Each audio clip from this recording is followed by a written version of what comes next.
Easy done.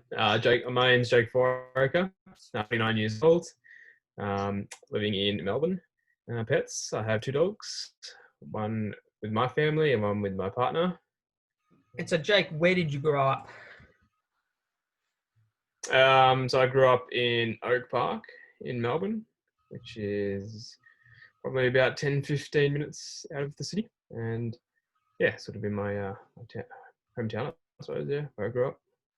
What You sort of definitely mischief cut did that you bit get out. up to? What sort of mischief did you get up to in Oak Park, mate?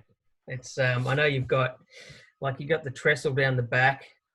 Yeah, definitely a few spots. Funny that you brought up the trestle because actually was one of the spots that we used to go to when we were pretty little. Go out there, you could always like climb up underneath, and like there was like the metal doors. You probably know what I'm talking about. There's like the metal doors with the walkways that you can walk underneath the bridge. Like they're normally locked, but someone would always come along and like break break the bolt so you could get in. So yeah, we got to a bit of mischief down there, mucking around. I totally know what you mean. Oh yeah, underneath there's like the when you're in the walkways, like on the inside ones, there's like the metal beams that go across from side to side. I don't know if you remember that. Like, yeah, some of the guys would like walk across that to the other side, and obviously if you slip, you just catch you later, like straight down. Yeah, There's no barrier. It's probably a bit dangerous looking at it now. yeah, totally. You think about it now, and you're like, that is so dicey. I don't know why we ever played with that sort of stuff, but it was the adventure, wasn't it? I suppose that challenge, the risk was a part of it, and that's why we ended up in motorsport, because there was another form of risk that we could push ourselves with. So Yeah, exactly. I was getting that adrenaline hit, I suppose. yeah. What was your first car? First car, it was a 1991 BMW 320i, so E36. Yeah, white one, 2 liter, straight six. It's pretty good rig. I had that for like 3 or 4 years. Yeah, it was actually pretty reliable. Didn't have too many major issues with it. Can't say the same for my current BMW. Oh, really? Has it been playing up? Oh, a lot. Yeah, yeah. It's parked in the driveway at the moment. I'm not driving it. That's actually my job tomorrow is working on that. What about with your learners when you were going through getting your license? Who actually taught you this? Yeah, it would have been dad for sure. I pretty much did most of my driving with dad. We've done a little bit with mum as well. But yeah, probably 90% with dad, definitely. Had you already been racing karts and stuff at that stage or anything? Yeah, because I started racing karts when I think I was 12. So yeah, quite a while before actually driving on the road. So as most of the guys would probably know, it's pretty uneventful when you go to drive on the road after racing for so long already. It's more just having the freedom, I suppose, of driving yourself around, not so much the actual driving part of it. Yeah, absolutely. It is a bit different and restrictive. I think it's really hard when you've already had some racing and stuff and go-karts or whatever it might have been that when you're trying to learn to drive on the road, it's like, I've got this. This is easy compared to what I've been doing. So. Oh, yeah. Yeah, that's what I mean. Like the actual driving side of it's a piece of piss, really. Yeah. It's more just the other rules and stuff that you got to watch out for. Not going over the speed limit, not ragging it. And what about the racing? So you mentioned there that you did start karting around about 12. So talk us through that, how you got started in go-karts and then how you moved from karts into big cars. Yeah, I was driving before I actually started racing cars. Because we've got like a family farm, so I always muck around up there in like little off-road cars and little buggies and things like that. So I was doing that when I was like really little. And then yeah, we had like a pretty old like vintage go-kart that we would go up to Somerton track up the end of Sydney Road there, Yeah. like the higher track. Yeah, we'd go up there and like Dad would have like all these old like kart engines like from like the 80s and stuff. And we go up there and just like muck around. So that's when I first started like anything with karting properly. But that was just for fun, like not competition or anything. I actually wanted to start like a lot younger, but I think Dad didn't want to start too early because obviously, as everyone's aware, it's pretty expensive. So we didn't want to sort of spend that kind of money if I wasn't really sure that that's what I wanted to do. So sort of held off a little bit until I was about 12. And then we went out and got like a new cart, new setup, all the gear, no idea. And then we joined Eastern Lions Car Club up in Puckapunyal. And just started there doing like the club days and everything for probably the first year before getting a little bit more serious and doing some of the more, the bigger open meetings all around the state. And we did karting. That went on for like 6 years doing go-karting. And then decided that I wanted to take it a little bit more serious. So from there, we looked around and we were sort of thinking, or maybe we'll go Formula Ford. But again, another massive jump in learning curve, but mainly in budget. So we weren't sure that we wanted to spend that much straight up, especially like in a learning year when you first go into cars. Like, you make a lot of mistakes and be pretty expensive. So we came across Formula V, and we thought that would be a better choice to start with. A lot more cost effective, and sort of could make a lot more mistakes cheaper there than in Formula Ford. So we went to Formula Ford. Formula V, and we did that for a year. Did pretty well there, and then Formula Ford after that. So before you got into the go-karts and stuff, was there someone else in the family that had been into motorsport, which sort of triggered you to want to have your own interest in that? What sort of ignited the passion? Yeah, well, Dad was always racing as well, and so was my grandfather, so his dad. So I was always sort of running the family. But Dad used to race like a variety of things: motorbikes, rally, supercarts. But when I was quite little, he was racing like the off-road buggies. So I was doing quite a bit of that. So I also always around the track in the pit crew, if you like to call it. Just being involved. And when he sort of decided to finish doing that, that's when we started go-karting like a bit more seriously. Just always been around it since pretty much I was born. Was got me into it, I suppose. Always had that interest there. Was exposed to it. And so at that point, your dad kind of stepped back from the racing part and focused on you. Yeah. He I suppose like he couldn't really do both from financially and time perspective. So he made the decision to stop racing himself and then start me off in go-karts, and we just went from there. Cool. And then back to the racing experience. So you've mentioned the go-karting moving into Formula V. How long were you in V? We did Formula V for 1 year and did a lot better than expected. We came second in the championship, only missing out by first by like 1 point. So wow, good result for first year, but also pretty gutted that we didn't win in the first year. But we didn't think it was worth doing another year in Formula E, because even though we didn't win, we did pretty well, like sort of up the pointy end most of the year. So then after that we decided to go to Formula Ford, and we did that as a privateer. So Dad and I ran the car ourselves, and we did really well that year. We won the Victorian State Championship, so that was awesome. And then the year after that, we were going to do Formula 4 National Series, but then we kind of fell short a little bit on the budget side of things, so we couldn't. We didn't have the budget there to do a full year. So we did the first round of the National Series at the Grand Prix as one of the support races, which was awesome experience doing that. I think we finished like 5th there or something in the first race. That was pretty cool. And throughout that year it was just a mixture of things, because we didn't do the full series in Formula Ford. So we did that first round, and then we actually did a couple of test days in Formula 3 and did do a race at Phillip Island. I think it was the last round or second last round of the series at Phillip Island for the Shannon's Nationals.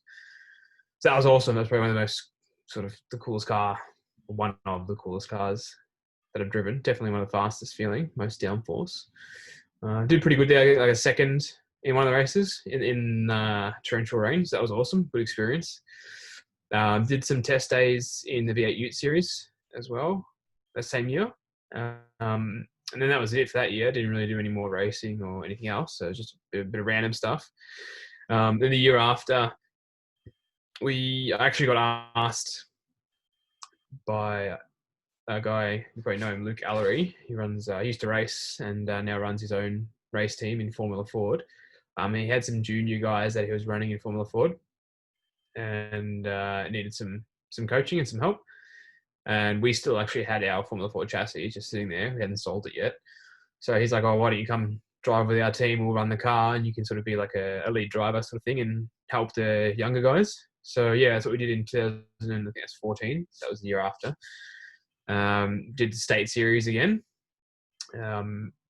More just for fun and also to help those guys out, not so serious on my behalf because we've already done it before. But that was actually a really good year. I think I got second in the championship, I think, right off the top of my head. Yeah, so that was awesome. That was a pretty good year. I did have one pretty big crash that year, but apart from that, it was all good. And then from there, the next year, I think I only did one race. And that was the first race I did in something with a roof over my head. So that was in a GT3 car. And that was at Phillip Island Magic Race at the end of the year. I did that in the Dodge Viper GT3. And I teamed up with Garth, as you know, Garth Rainsbury, we all know quite well. And we managed to win that race. So that was a pretty awesome achievement. Our first race in a car, in a GT car, and we won. So that was amazing. And then from that, because that result, that's when things got a little bit more serious, I suppose. We got an offer to race in the Australian GT Championship for the next year with the Audi Sport Customer Racing team.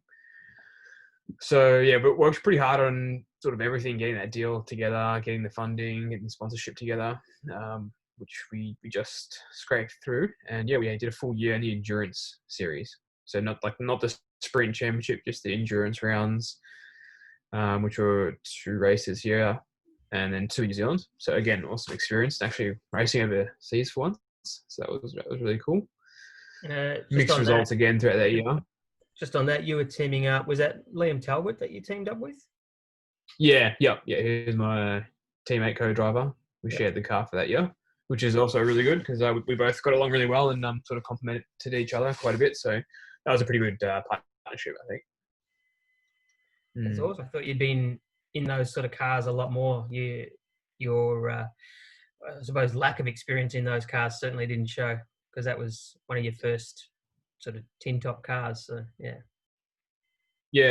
it was actually it's like funny you mentioned that because sort of like the lack of experience because as you know, like some of the price tags on these GT3 cars are through the roof. So yeah, when you drive the cars, and especially not yours, some of the owners are pretty hesitant to put you behind the wheel if they don't really know you that well or trust you. So I knew Garth for quite a while, and he owned that car. But even still, at the start, I think he was pretty nervous, like putting me in the car. So luckily I didn't break it. Well, I actually did break a few times that race. We snapped the drive shaft in practice, but I think that was just pure mechanical failure. And I don't even know if you know, but we literally just managed to like win that race because the diff was like pissing out oil for like the last like 5 laps. And also as like, yeah, so that was any more laps and that was probably about to go because at the end of the race when they checked it, there was literally no oil left in the diff. And the other thing was when I came out of turn 12, progressing to full throttle, it started surging. Like, oh, I thought we we're gonna run out of fuel, and that was the checkered flag. Like, so 2 things, like one more lap, and either 2 things would have got us. So like, it was extremely lucky. Very lucky, and it was. I think Garth was pretty happy in the end because I think it ended up he sold it not long after with a fairly extra bit of price tag on it. I reckon for being a winning car. So yeah, you've given him a few extra bucks in his pocket. Should have got a commission on that, I reckon. But yeah, after the GTs in 2016, one of my good friends and sponsor for that year actually decided to start racing Rio, as you know him quite well, was one of your customers. So yeah, the year after 2017, he decided to buy his own GT car, and again we teamed up together. So it was me more of like a coach role to help him out, get him up to speed. We raced in the trophy series in GT, which we started off really well. 2 pole positions in the first 2 rounds and a lap record. But then, due to some politics, my driver rating got increased and I was no longer eligible for that series.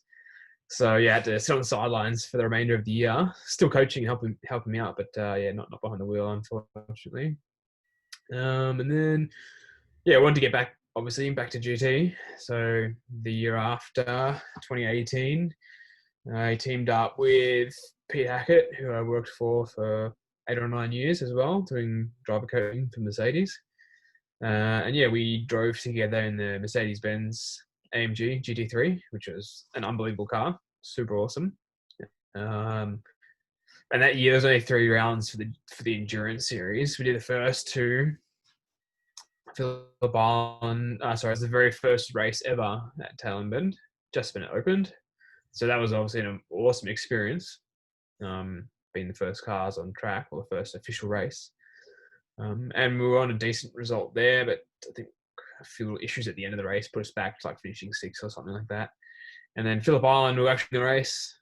And then I stupidly passed a car into a yellow flag and got a drive-through penalty. So that cost us the win. And in terms of GT racing, in terms of GT, that was the last race I did then in 2018.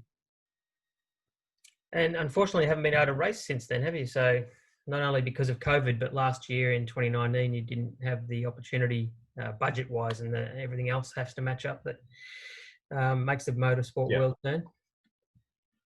Exactly. Yeah. Unfortunately, just came to budget really that year. Just couldn't get anything together, so I had to sit the year out. But and then obviously this year, no racing for anybody. And in terms of the driver training, you kind of mentioned it earlier on how you got involved through the Formula Ford connection, coming in to drive and coach sort of at the same time. But what about driver training as such? How did you just explain how you got into it and some of the driver training experience that you've had over the years? Yeah, well, I actually started pretty young when I was in Formula V, actually. The guy you might know, George Panner, he ran the team that I drove for in Formula V. He was working for Pete Hackett at the time doing the Mercedes-Benz driving events. And I just finished school. I want to try and make motorsport my full-time gig.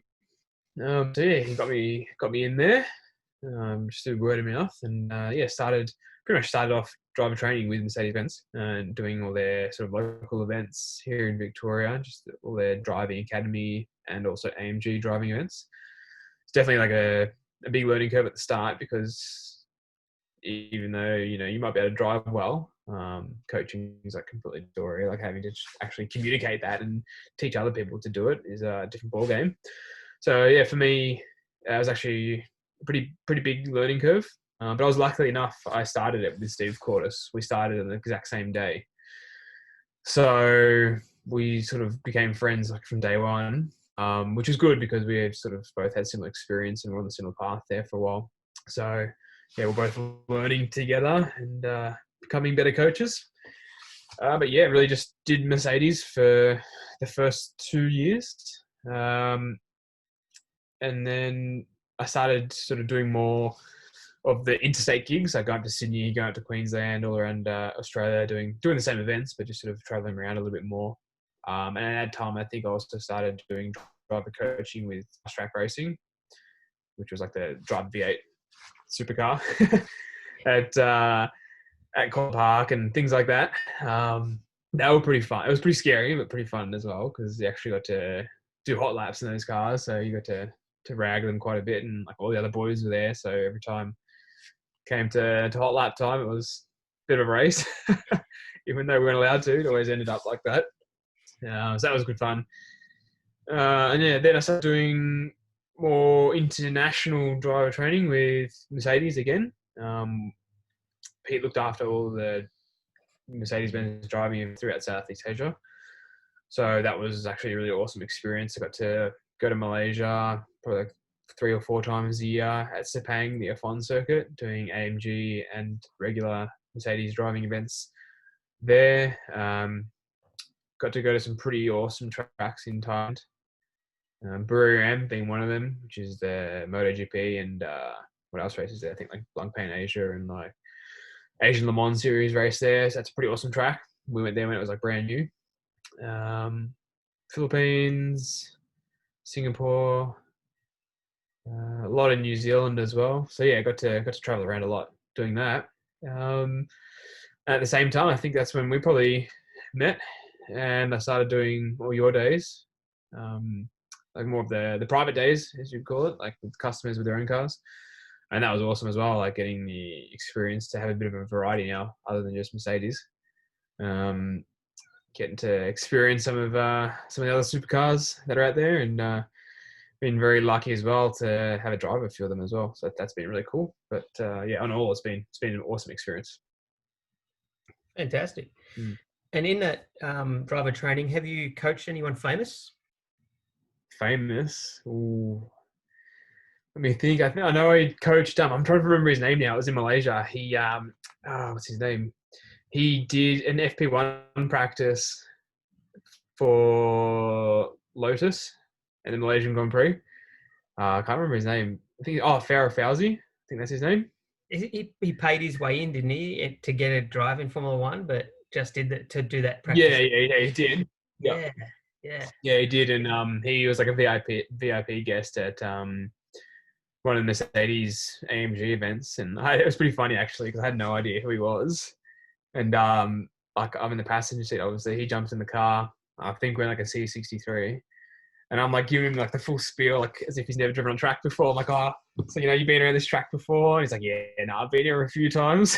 And I'm just like full on the spiel like an idiot. And this guy's like driven in F1 and GP2. But then after like we went out, we only did like 2 or 3 laps. I could see he knew what he was doing, so I sort of like toned it back a little bit. And then after, he actually told me who it was.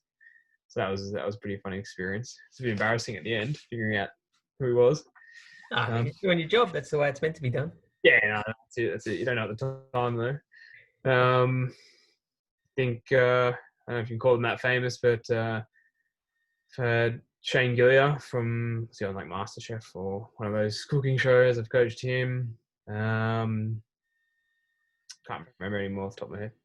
Have you had any funny stories from driver training or even racing?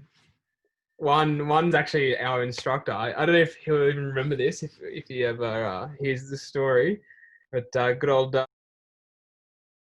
one time I never forget. I was actually crying. I was laughing so hard. I don't know. I don't know if you had to put this like online. But we're at Sandown for a Mercedes event. You know how the days work. Like you've done them. You go up like when the session's about to start, and like you get your sheet like with your customers. You read your name out, like you get your group.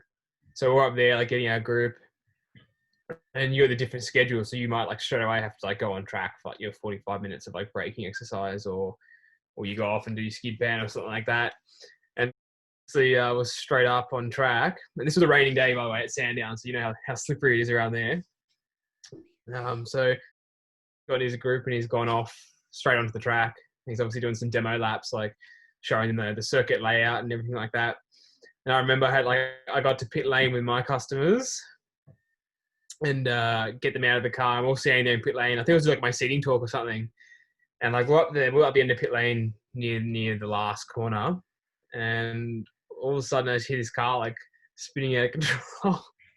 And I look over to my left, like at the last corner there, and at the end, like a GLA 180, like I don't know what he was doing, but he was like bombing it through the last corner. Probably didn't realize how slippery it was in torrential rain. And he's just like with full ESP on and everything, like just spun this like GLA out, like doing a 360, like with passengers in the car. And I don't know, at the time, like I was like on the ground laughing so hard. It was one of the funniest things I've ever seen. I might have to leave that one off. I think that was definitely like the funniest thing. Yeah, and I think just because it was as well, like it was just Yeah, so yeah. funny. That's a funny one. You mentioned earlier on that you'd had, I think it was during your Formula Ford year, that you had a big crash. The year you came second there with Ellery running your car. What was that? Tell us about that crash, and how lucky were you not to be injured, or were you not injured? So it was at Sandown, and I think it was like race one of the weekend, so like a Saturday afternoon or something. I think I was in either first or second. But we were in like a pretty tight gap, like about 3 or 4 of us in a bit of a train there. And I remember like they're right up my ass, like right behind me. We come through like braking into turn one, and then on the exit of turn one, just as you would like going to get back on the throttle, and then nothing happened. Just the throttle cable snapped, and because these guys were like so close to me in like a freight train, like they just nailed me because they weren't expecting me to slow down so quickly on corner exit. And yeah, I just got nailed by like 2 or 3 cars. One like hit me hard from the left, and like they launched over the left-hand side of my car and like landed on the front left. And then another one like launched the right-hand side and like landed on the front right. So pretty much all 4 corners of the car were just like totaled. Wheels hanging off the thing. Pretty much a canoe. Any scuff marks on the helmet? No, they missed the helmet. They went like on either side. Both of those 2 cars were pretty heavily damaged as well. And then I think like a sprained wrist or thumb or something, because when I had my hands on the steering wheel and when one of the cars landed on the steering wheel, it just like ripped it out of my hands, like really aggressively. But nothing really major injury wise. But yeah, the car was absolutely totaled, like all 4 corners. Pretty sure it did like the bell housing as well, just pretty bad in those cars. Like that's a pretty bad piece to break. Yeah. But yeah, we actually we got the car back to the pits and everything, and the team and my dad and myself all worked like pretty hard, and we actually got it all fixed. Like we're there pretty much like quite late during the night, getting all 4 corners like replaced and bolted on. And then the hardest thing was the bell housing. I think we actually had to take that home and like repair it at home that night, because it was magnesium bell housing. I remember it had to be like specially welded back together because we didn't have a spare one. So that was like a bit of a mission to get that fixed. But yeah, we got it done overnight, and then come back like super early in the morning and finish putting the car back together. And we actually made like the next race, which is like probably like 10 or something in the morning. Like we made the race.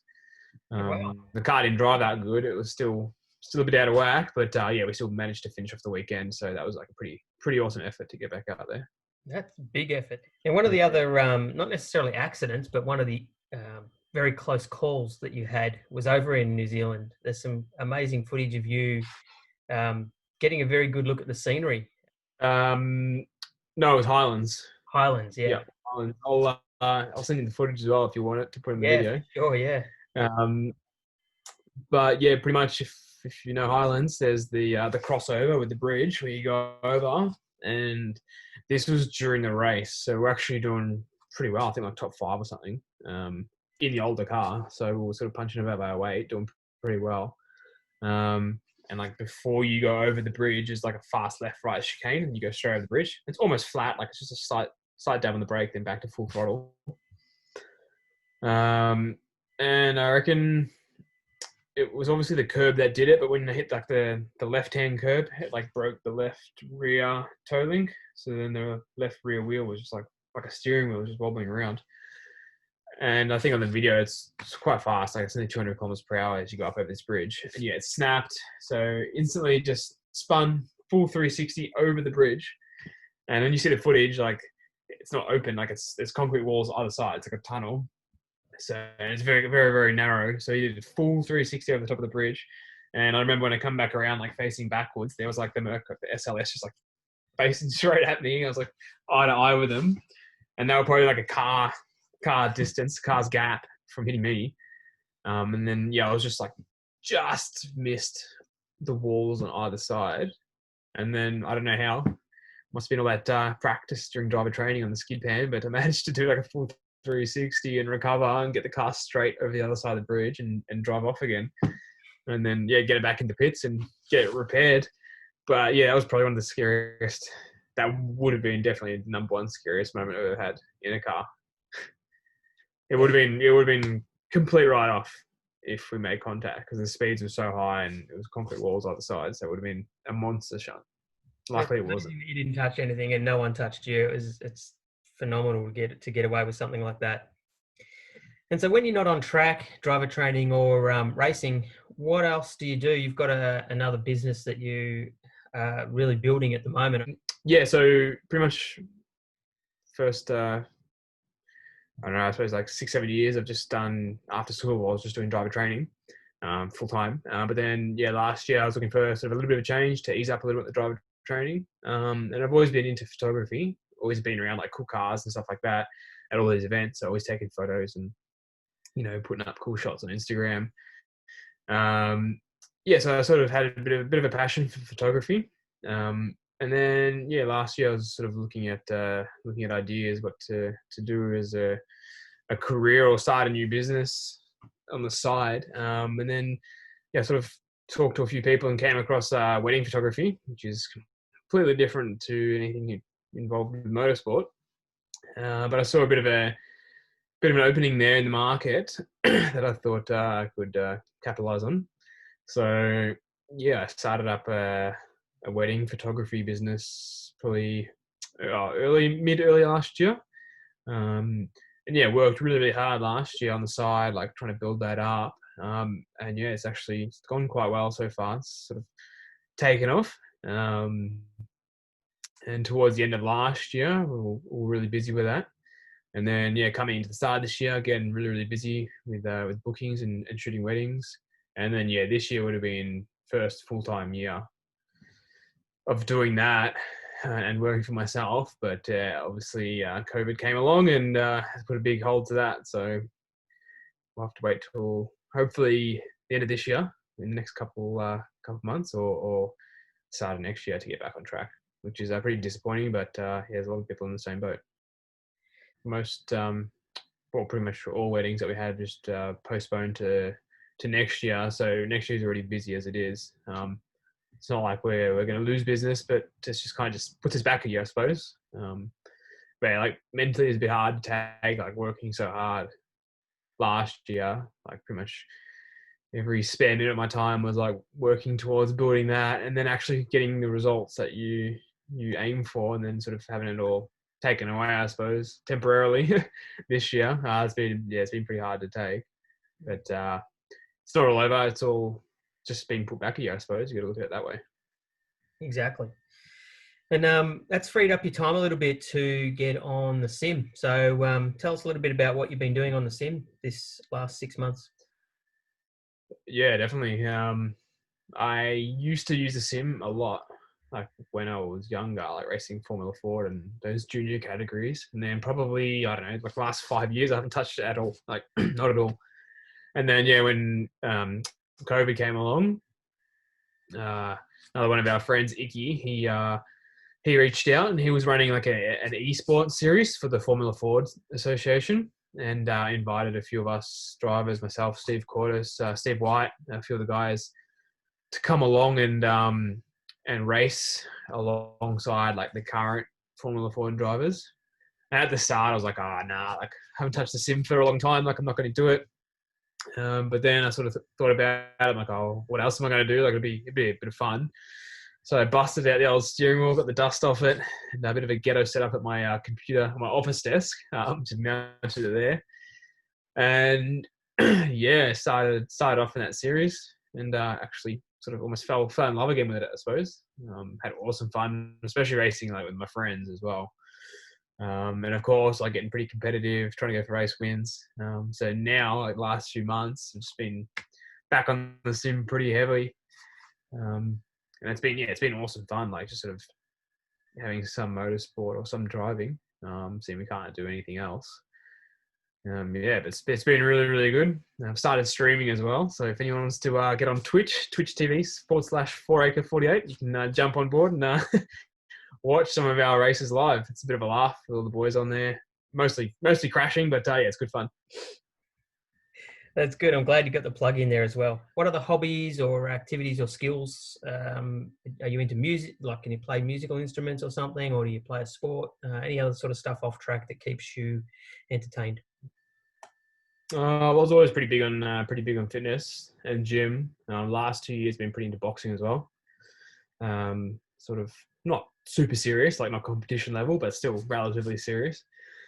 So yeah, mainly like that just for the challenge. Like I thought, you always think like, oh yeah, boxing, fighting pretty easy, but and I always thought I was like really fit from training. But when I first started, it was a bit of a slap in the face, really, like how fit these guys are. So that was a really good challenge to try and like improve my fitness and technique and everything like that.